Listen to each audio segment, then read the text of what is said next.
أعوذ بالله من الشيطان الرجيم بسم الله الرحمن الرحيم الحمد لله رب العالمين والصلاة والسلام على أشرف الأنبياء والمرسلين سيدنا محمد وعلى آله وصحبه أجمعين اللهم لا علم لنا إلا ما علمتنا إنك أنت العليم الحكيم ولا حول ولا قوة إلا بالله العلي العظيم رب اشرح لي صدري ويسر لي أمري واحلل عقدة من لساني يفقهوا قولي حسبنا الله ونعم الوكيل حسبنا الله ونعم الوكيل حسبنا الله ونعم الوكيل نعم المولى ونعم النصير اللهم فقنا في الدين وعلمنا التأويل اللهم فقنا في الدين وعلمنا التأويل اللهم فقنا في الدين وعلمنا التأويل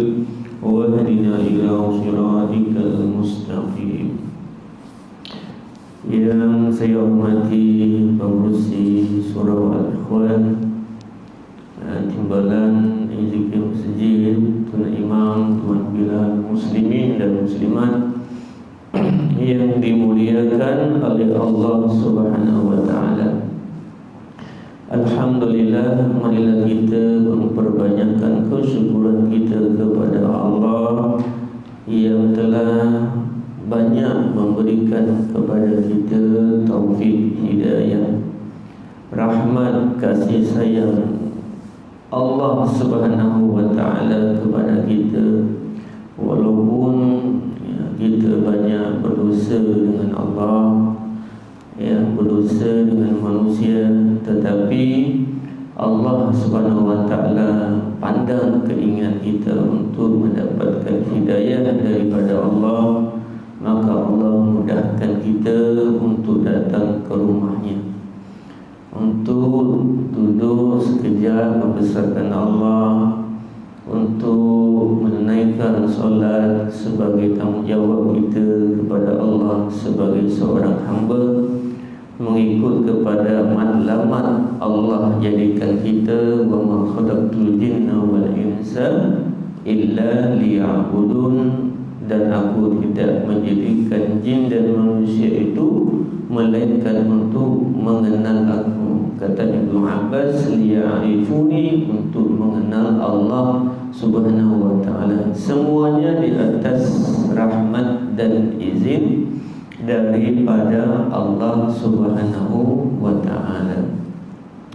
InsyaAllah untuk malam ini tidak sebagaimana yang dalam WhatsApp, sebab kita dah settle kan surah Ad-Duha, kita dah selesaikan. Saya pun tak ingat itulah sekali itu apa dia. Biasalah dah jangkut dah beban ni lagi, nak lupa pula kan. Yang saya ingat adalah wa amma bi ni'mati rabbika fahaddis. Jadi ada 3 cara kita diperintahkan oleh Allah untuk bersyukur terhadap nikmat yang diberikan kepada kita.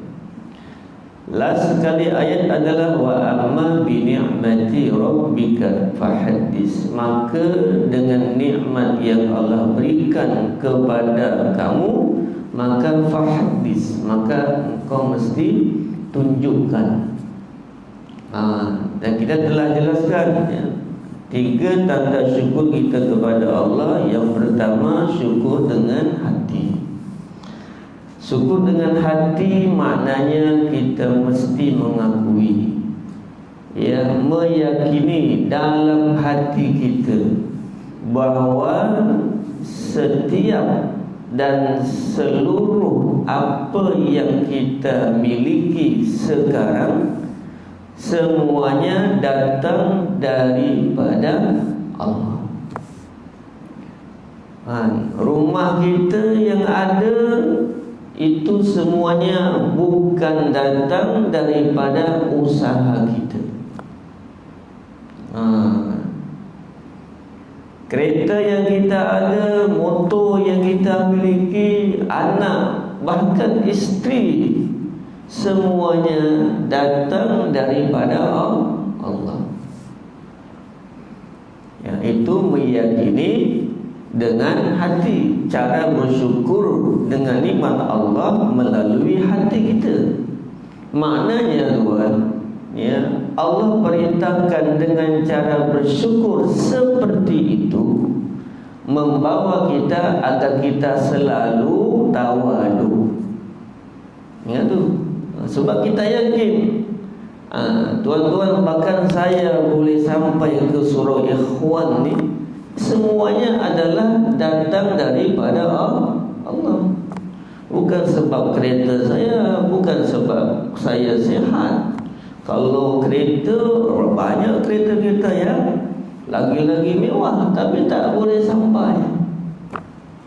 Berapa ramai orang yang badan sihat, jasad sempurna, dekat dengan surau, tapi tak boleh datang solat berjemaah. Pada dekat tu kan, tak jauh kan, tapi kenapa tak boleh sampai? Azan dia dengar 5 kali sehari, tapi tak boleh sampai juga ke rumah Allah. Sebab Allah belum izin dia untuk dapat hidayah. Jadi yang pertama, cara kita bersyukur terhadap nikmat Allah, meyakini bahawa apa yang kita miliki sekarang semuanya datang daripada Allah, sehingga mendidik hati kita agar selalu tawadu terhadap nikmat yang Allah berikan. Tidak berbangga, tidak berbangga apa yang kita miliki. Yang keduanya adalah cara bersyukur dengan nikmat Allah dengan lisan.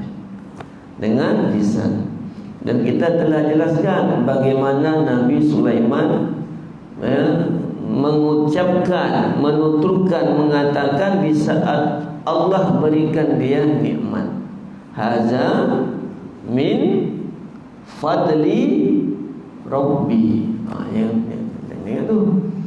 Datang saja nikmat Allah, maka kita mengucapkan haza min fadli Rabbi.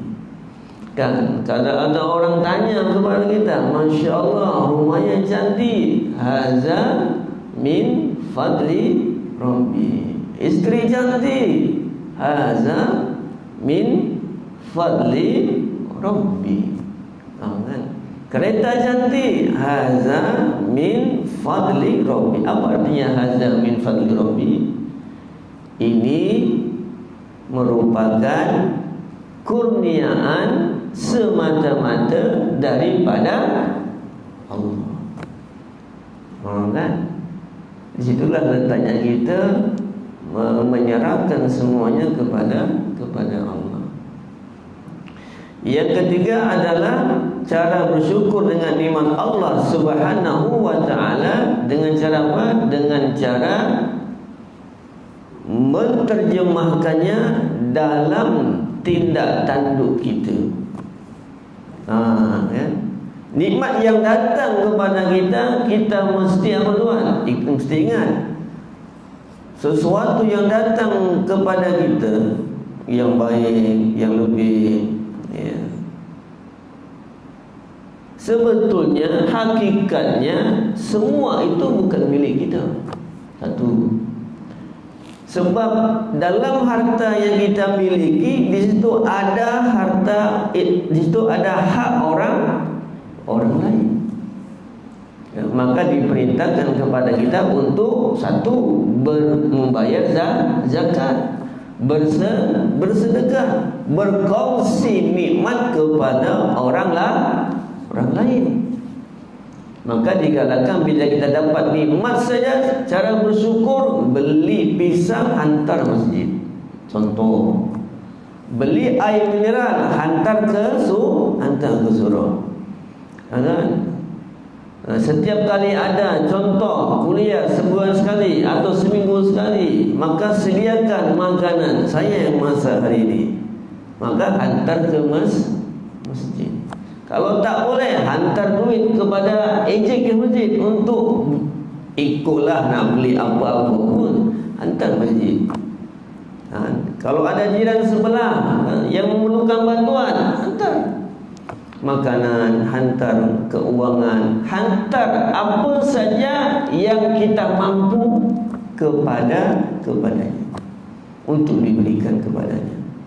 Sebab tuan, sebab dalam harta kita ada hak orang lain, maka kita perlu keluarkan zakat. Apa itu zakat? Membersihkan harta kita. Dalam bahasa definisinya, zakat itu awsahun nas, kotoran-kotoran manusia. Maka perlu dikeluarkan untuk apa? Untuk membersihkan harta kita. Kalau kita tak keluarkan, walaupun tak sampai nisab, tetapi kita ada sedekah, kita keluarkan untuk apa? Untuk membersihkan harta kita, sehingga harta tadi tidak menjadikan hati kita hubud dunia, cinta kepada dunia. Susah untuk kita keluarkan. Tapi di sini ni, Masya Allah, nampak masjid hijau, Masya Allah, macam taman-taman syurga betul. Warna hijau ni macam syurga. Nampak masuk saja, Masya Allah. Yang penting orangnya jangan hijau lah. Kan? Nanti ada hijau-hijau, wah ini nampak, ini semua pas ni katanya. Jangan tuan.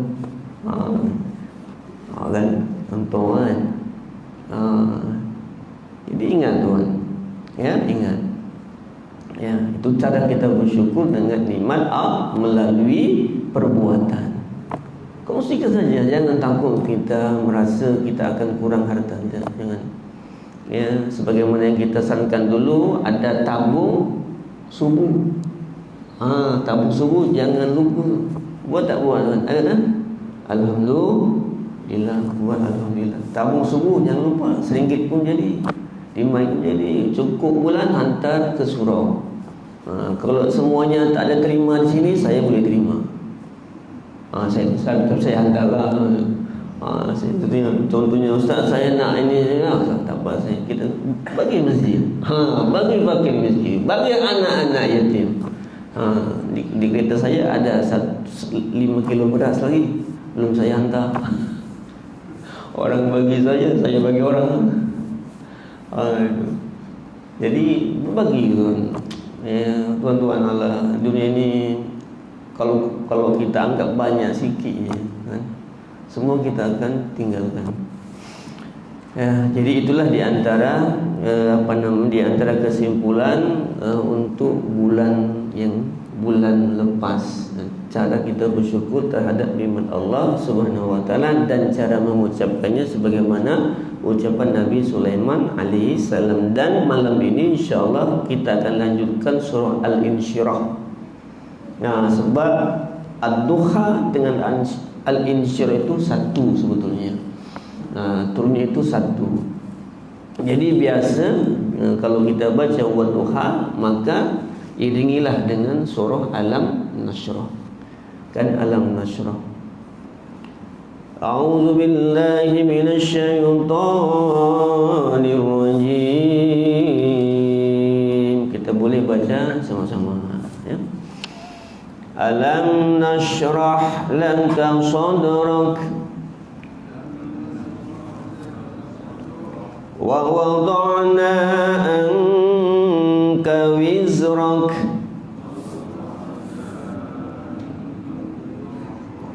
alladhi anqadha zahrak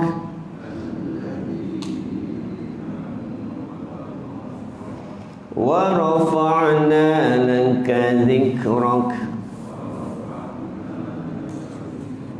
fa inna ma'al usri yusra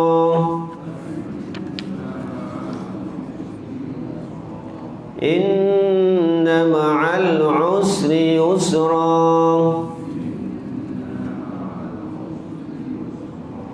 فإذا فرغت فانصب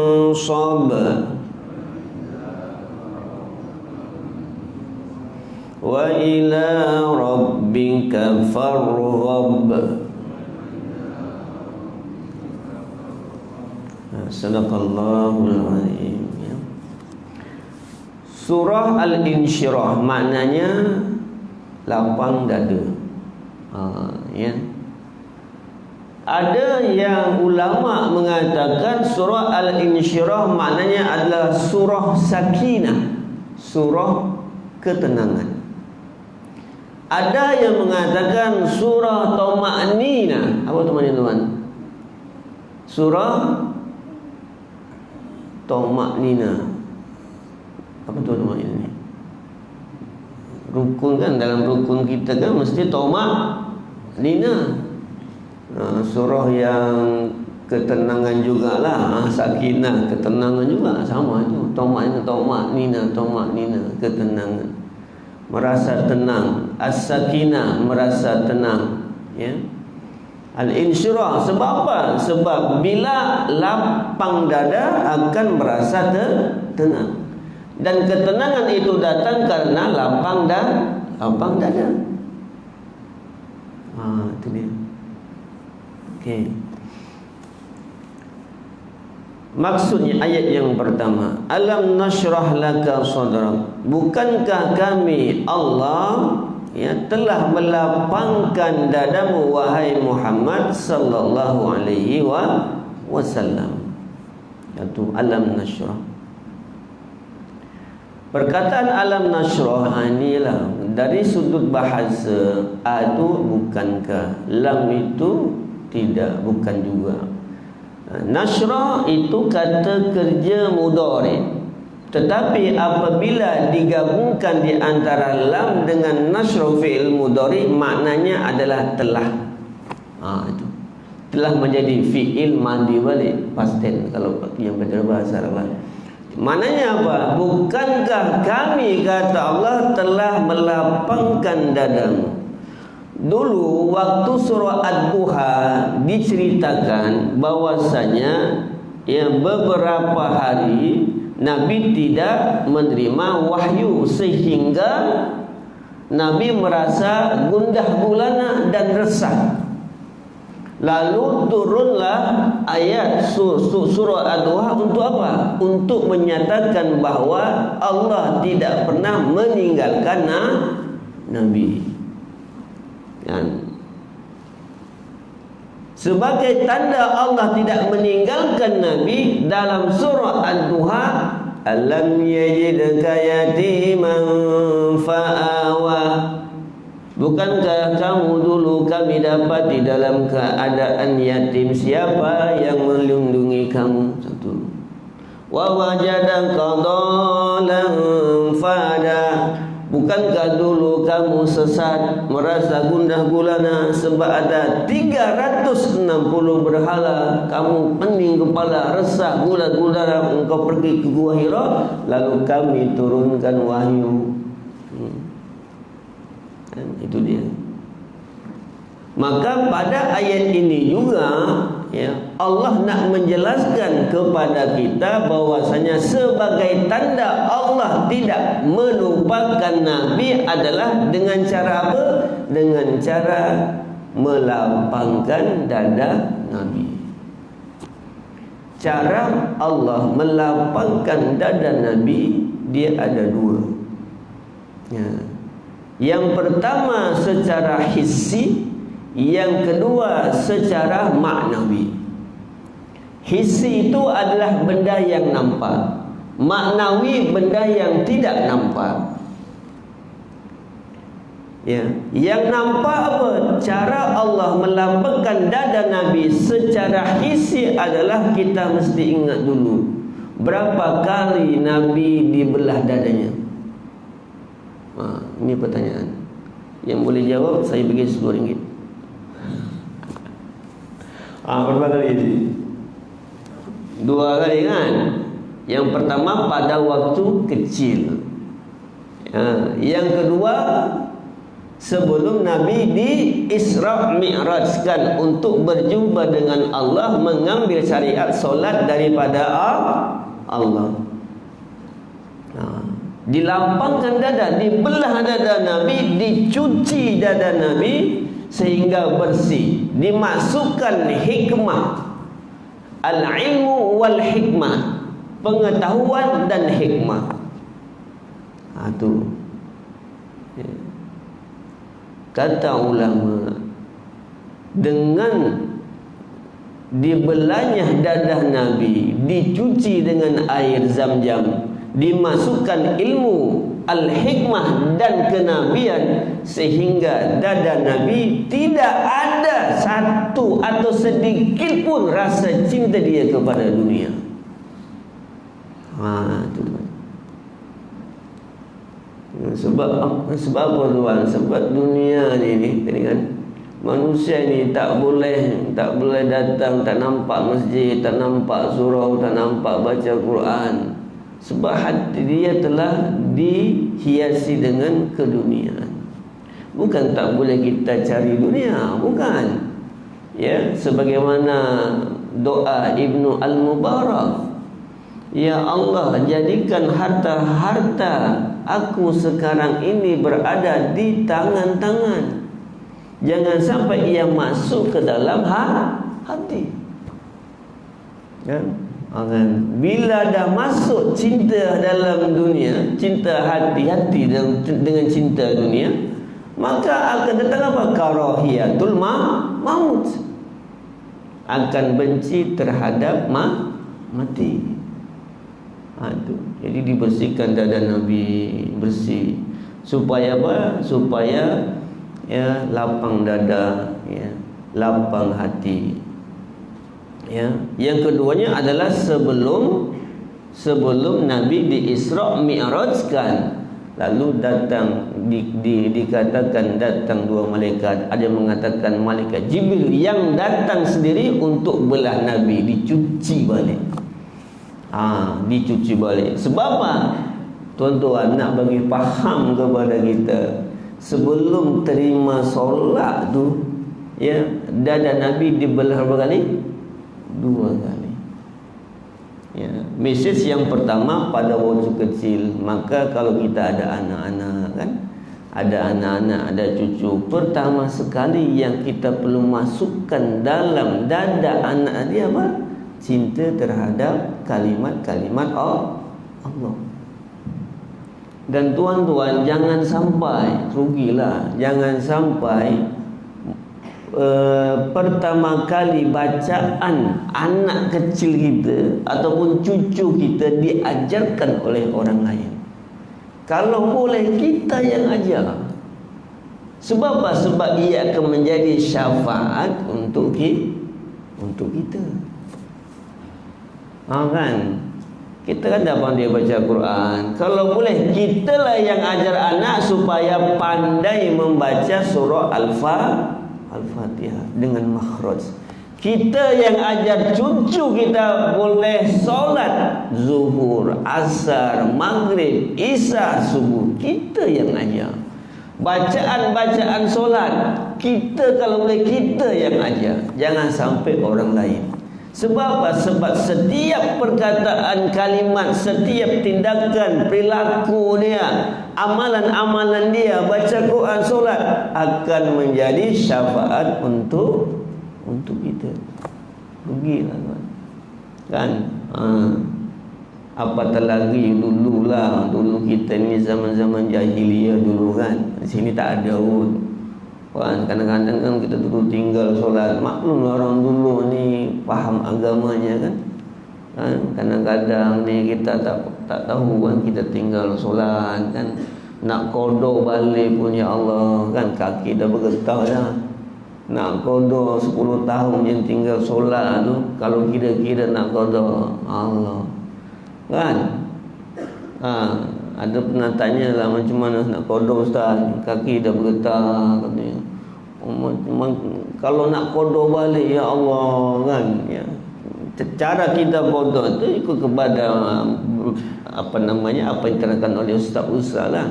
Lebih mudahnya setiap kali kita solat fardu, lepas solat fardu solat balik solat fardu tersebut. Kalau zuhur, asar, maghrib, niatnya niat qada. Itu semampu dan itu wajib untuk dilakukan. Untuk solat sunat biarkan dulu, sebab kita ada solat duha, kita ada solat tahajud, solat witir. Untuk ba'diyah tu kalau tak mampu tak apa, yang penting kita dahulukan qada dulu, sebab ia hutang kita dengan Allah. Ya, macam mana kalau tak mampu Ustaz? Buat semampunya, serahkan kepada Allah sebagai cover kita. Anak cucu kita jangan seperti kita. Kan. Sekarang ini kalau kita tengok muda-mudi sekarang ini, Allah banyak tinggal. Saya pernah mengajar satu college lah. Allahumma sholli tuan-tuan, dalam 40-80 pelajar yang solat full tu seorang dua orang je. Saya tanya, awak ada solat ada? Belum Ustaz. Itu Ramadan tu. Dia lambat masuk kelas. Saya tanya dia, kenapa lambat? Tertidur Ustaz. Dah solat? Belum. Sudah. Itu pelajar syariah yang belajar ilmu syariah. Tuan, kalau gitu ya Allah, kan padahal as-solat kalau orang bakar masjid dia marah. Betul tuan? Bakar masjid dia marah. Dia kalau boleh orang bakar masjid, kalau dia yang lebih dulu dia menentang, mana orang bakar masjid ni. Dia cari orang itu yang bakar masjid dia kan. Kan. Kita siapa yang tak marah orang bakar masjid? Nampak tu. Tapi dia tak faham. Hari-hari dia bakar diri dia dan dia bakar rumah dia sendiri. Dia pun tak sedar. Kan? Orang yang tak solat, mana yang kata, yang tidak menunaikan, melaksanakan solat, itu telah meruntuhkan agama dirinya. Ya tuan-tuan. Wa man tarakaha faqad hadamaddin. Siapa yang meninggalkan solat telah meruntuhkan keyakinan dia kepada Allah, kan? Cara hidup dia dengan Islam telah diruntuhkan dengan sendirinya bagi mereka yang meninggalkan solat. Dan saya pernah mengajar di rumah tuan, di rumah mengajar juga. Saya pernah mengajar rumah. Awak dah solat? Belum. Masya Allah belum solat. Dah pukul 10 pagi. Mana ayah dia? Mana ibu dia? Mana adik beradik dia? Tuan, ya, membiarkan anak kan meruntuhkan agama di rumahnya sendiri. Itu yang peliknya itu. Ada orang punya dua tingkat rumah. Satu tingkat tu satu di atas bumi, satu di bawah bumi. Nak kata macam itulah, ada lift. Tapi hari-hari tuan, dia tak boleh masuk rumah dia. Panas. Katanya dia pun datangkan seorang ustaz, datanglah baca-baca rumah dia tu. Kan? Baca rumah dia, azan sekali, azan rumah dia. Jin ni dia kan pandai juga, macam manusia juga, dia pandai. Datang ustaz tu, dia mengaji 30 juzuk ke, dia baca Quran ke, dia azan ke, dia pergilah. Kan? Lepas ustaz tu balik, dia patah balik. Tuan-tuan, ini kisah nyata. Ini hadis mutawatir, ini bukan hadis maudhu ni, mutawatir. Sehingga dia tidur dalam kereta. Ya. Sebab apa tuan? Masalahnya bukan rumah tu. Isunya bukan rumah tu, isunya adalah pada diri sendiri. Maka Nabi dah pesan lama dulu, jangan jadikan rumah kamu seperti kubu. Mesti apa tuan? Mesti sinarkan, kan? mesti buat rumah tu seperti mana? Ada cahaya-cahaya yang malaikat-malaikat boleh cap, itulah rumah kita. Dengan cara apa? Tadilah ajar anak solat, baca Quran, tadarus, tahajud. Jangan tinggal. Jangan tinggal. Kita ni dah azan ke belum azan? Dah azan dah. Azan dulu lah.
سيدنا محمدا الوسيلة والفضيلة والشرف والدرجة والكفر وبعث مقام لوجهك لا تخلف من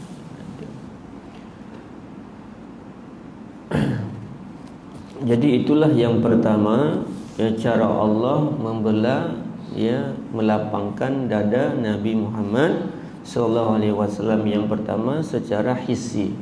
Dibelah dada Nabi, dicuci dengan air Zam-Zam, dimasukkan ilmu wal hikmah. Ilmu dan hikmah.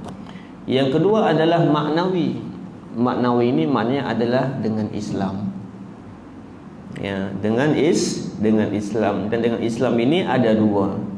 Yang pertama adalah syariat, yang kedua adalah qadar. Ya, takdir. Maknanya apa tuan? Ya, kalaulah Allah Subhanahu wa taala ingin melapangkan dada seseorang, maka ia mudah untuk mengerjakan ajaran-ajaran Islam. Dia mudah untuk baca Al-Quran, dia mudah untuk datang ke rumah Allah. Ya, apa gitu kan? Dia mudah untuk bersedekah, bayar zakat, bantu orang fakir miskin. Ya, maka dia mudah, Allah mudahkan dia untuk beramal, mengerjakan ajaran-ajaran Islam. Itulah yang ada dalam surah Al-An'am ayat 125. Allah Subhanahu wa taala ya berfirman, "Faman yuridillahu ayyahdiyahu yashrah sadrahu lil Islam." Sebetulnya tuan, bila orang itu mudah untuk beramal dengan ajaran-ajaran Islam, maknanya itulah kehendak Allah supaya dia terus berada dalam hidayah Allah.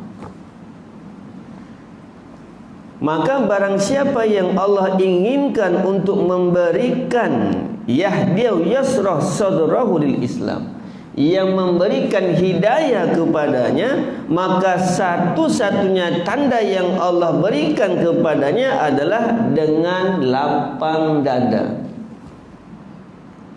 Lapang dada dengan apa? Dengan Islam. Yasrah sadrahu lil Islam.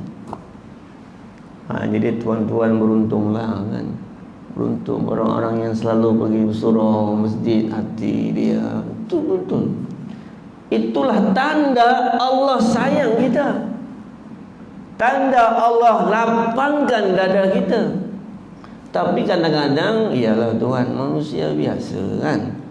Kadang-kadang satu hari tak boleh baca Quran, langsung tak baca Quran langsung satu hari kan. Kadang-kadang lah Tuhan kan. Mungkin kot, tapi di sini tak ada kot. Sini istiqomah sini. Alhamdulillah. Kadang-kadang ya tak boleh kita baca Quran kadang-kadang. Sebab apa? Disibukkan oleh dunia. Contoh kan dunia. Maka saat itulah Allah tidak lapangkan dadanya. Maka perlu muhasabah. Perlu muhasabah. Ya, dan yang kedua adalah kita perlu minta kepada Allah agar kita boleh istiqomah dengan mudahnya kita mengamalkan ajaran-ajaran Islam. Wa man yurid ayyudillahu yaj'al sadrahu dayyiqan harajan ka'annama yas'adu fis sama'. Dan sesiapa yang Allah kehendaki dia sesat, yaj'al sadrahu, maka dijadikanlah dadanya merasa sempit. Harajan, dah sempit berat. Apa tuan?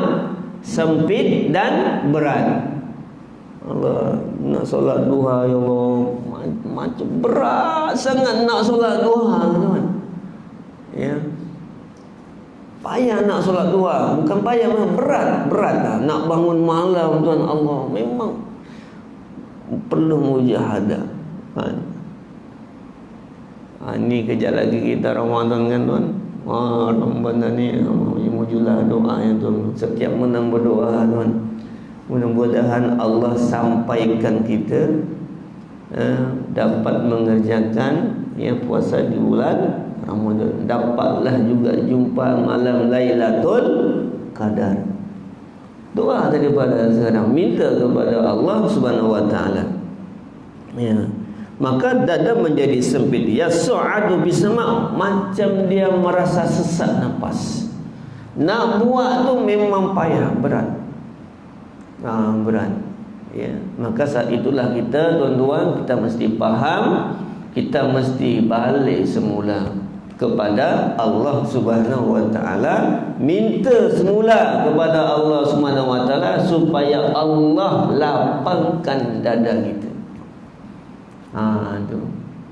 Tuan-tuan, yang menyebabkan sempit dada kita jelaskan hubbud dunia.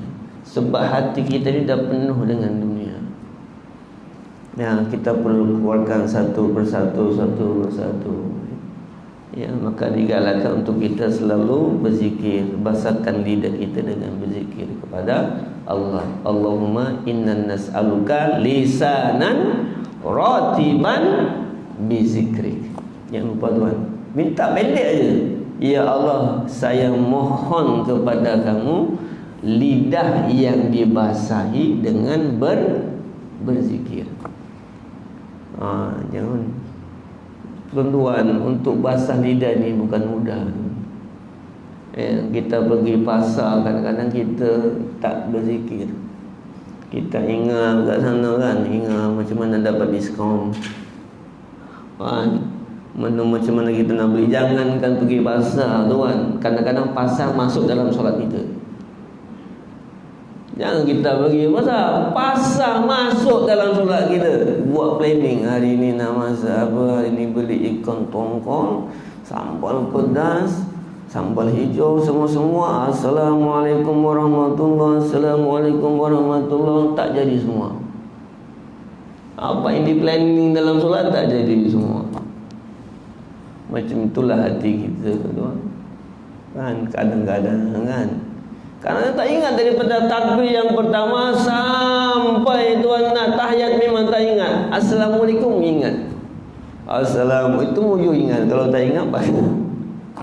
Assalamualaikum warahmatullahi, Assalamualaikum warahmatullahi. Tak apa tuan, tak ingat daripada awal sampai, tapi jangan tak ingat Assalamualaikum. Sebab apa tuan? Apa makna Assalamualaikum? Kata ulama pakar Asma'ul Husna, Assalamualaikum, Assalamualaikum itu bukan bermakna, bukan makna yang tepat, bukan keselamatan, bukan kesejahteraan, tetapi makna yang tepat adalah bebas daripada keaiban. Maknanya bila kita mengucapkan Assalamualaikum warahmatullah, itulah doa kita kepada Allah, permohonan kita kepada Allah agar keaiban-keaiban solat kita ditutupi oleh Allah. Tutupi Allah.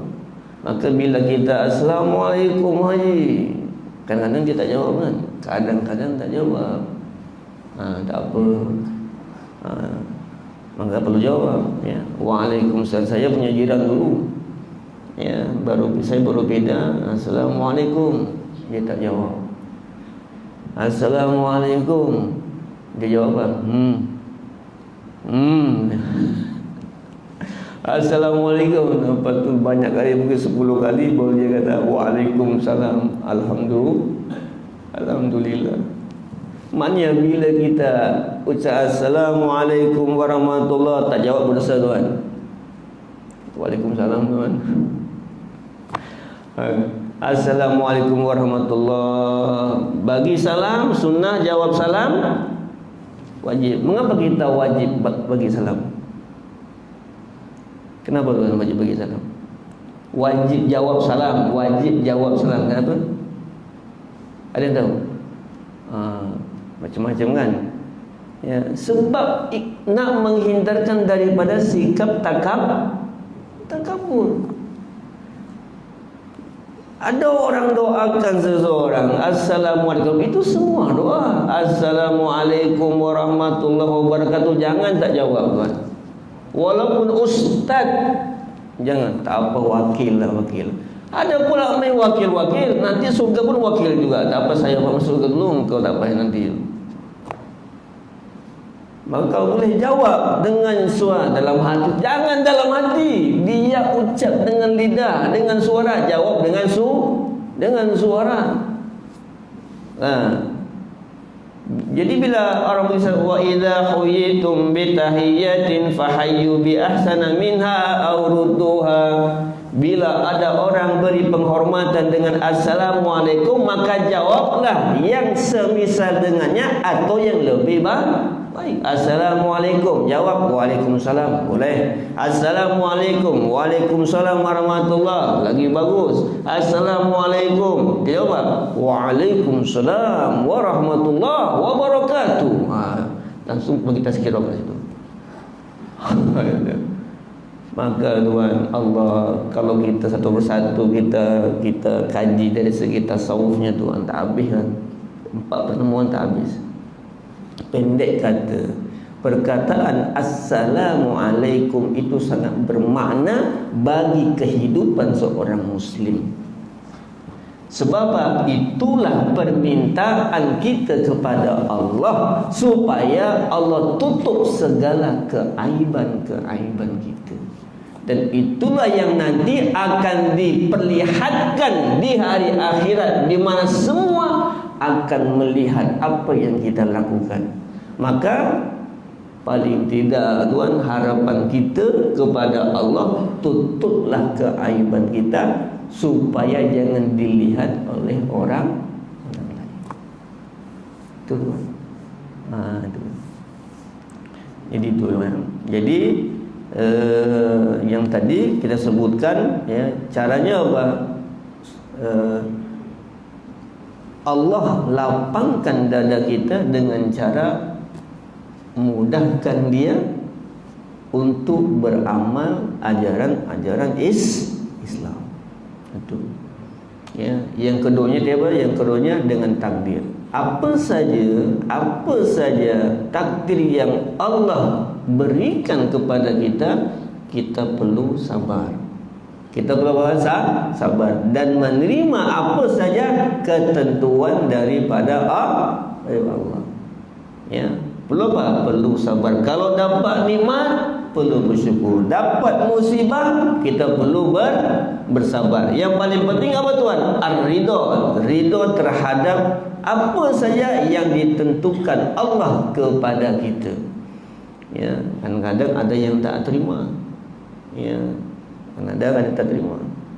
Ya, jadi itu di antaranya cara Allah Subhanahu wa taala melapangkan dada Nabi Muhammad sallallahu alaihi wasallam, dan itulah pengajaran untuk kita.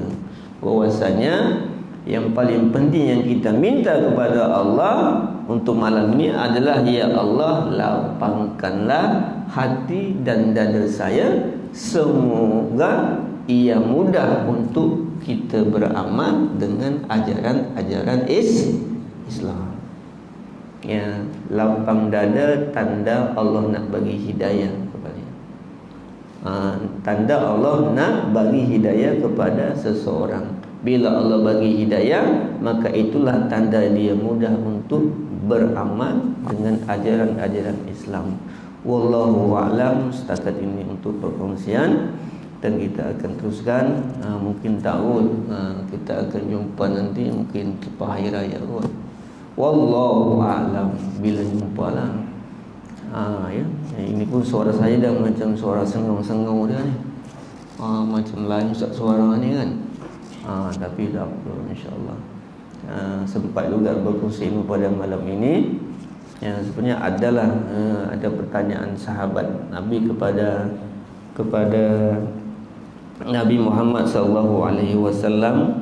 Wahai Nabi, apakah tanda-tanda Allah Subhanahu wa taala melapangkan dada kamu? Sebagaimana riwayat Ibnu Abbas, yang pertama at-tajafi andaril al-fana, yang kedua adalah al-inaba ila daril khulud, yang ketiga adalah al-istidad lil mauti qabla nuzulil maut. Yang pertama adalah hati mesti kering dengan kehidupan dunia. Kering maknanya apa tuan? Jangan masukkan cinta kita, jangan masukkan dunia dalam hati kita. Yang kedua adalah selalulah kita al-inaba ila daril khulud, selalulah kita ingat-ingat kampung halaman kita yang sebenar. Kan? Ini rumah kita tu bukan kampung ini, bukan rumah kita yang sebenar. Dan ini mana ni? Ini daerah apa ni? Apa ni? Kampung apa ni? Kampung apa namanya ni? Kesuma. Bandar Tasik Kesuma. Ini tempat sementara transit tu. Kampung halaman kita tu. Transit aja tu. Saya pun transit juga. Semua kita transit orang kat sini dunia ni kan. Kampung halaman kita tu kat sana tu. Ya, ingatlah itu. Ingat kampung halaman tu. Ya. Yang ketiga adalah bersiap sedia untuk Allah jemput kita sebelum kita mati. Bersiap sedia. Ya. Dan di antaranya adalah kesediaan kita sebelum menyambut Ramadan. Ya. Kalau boleh penuhkan masjid surau ni. Ya. Yang paling penting tuan, buatlah jadual. Apa yang kita nak buat nanti Ramadan nanti. Ya, buat jadual. Contohnya target saya nak khatam 2 kali bulan Ramadan. Contohlah. Guru saya kata daripada sekarang kita mesti buat jadual apakah amalan-amalan yang kita perlu buat. Kalau tak buat macam tu, kita akan alpa, kita akan lalai. Letak di dinding. Setiap malam berdoa kepada Allah, ya Allah, tunaikan hajat saya sebagaimana yang saya tulis. Tunaikan hajat saya sebagaimana yang saya tulis pada bulan Ramadan. Doa kepada Allah. Itu je tuan. Mudah-mudahan Allah sampaikan semua kita. Amin amin ya rabbal alamin. Jadi yang baik itu daripada Allah, yang kurang daripada kelemahan saya, kultum indillahi azza wajalla, dan saya minta maaf terlebih masa. Tapi tak apa kan? Tak apa, mudah-mudahan jadi Ramadan Mubarak. Semoga kita dapat berjumpa pada bulan Ramadan. Jadi kita berikan tasbih kifarah dan surat Al-Asr. A'udzubillahi minasyaitonirrajim. Bismillahirrahmanirrahim. Wal 'asri innal insana lafi khusr illa alladziina amanu wa 'amilus shalihat wa tawassaw bil haqqi wa tawassaw bis sabr. Subhanakallahumma wa bihamdika asyhadu an la ilaha illa anta astaghfiruka wa atubu ilaik. Assalamualaikum warahmatullahi wabarakatuh.